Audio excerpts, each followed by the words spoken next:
Stitches number 40 and 41 are absolutely beautiful in combination with the bridging plate for bridging stitches. I've got it right here, and this bridging plate has two guides that separate your fabric, and you're going to be stitching right over the difference between those two fabrics. And it slides right on in place of the bobbin cover. So I've selected stitch number 40, and I've got two nice crisp pieces of fabric that I have pressed in half. So I've got a nice crisp sharp edge.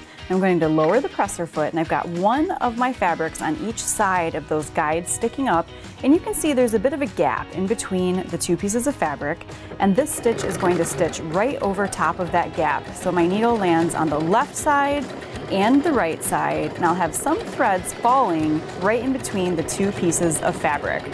For this technique, you might find it helpful just to slow down a little bit and keep those fabrics guided right up against the edges of the bridging plate.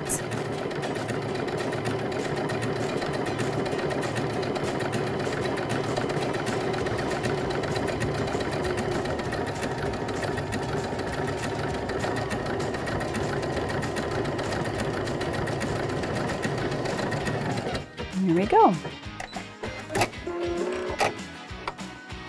So you can see here that my two pieces of fabric are joined, and I've got that beautiful stitching right down the center.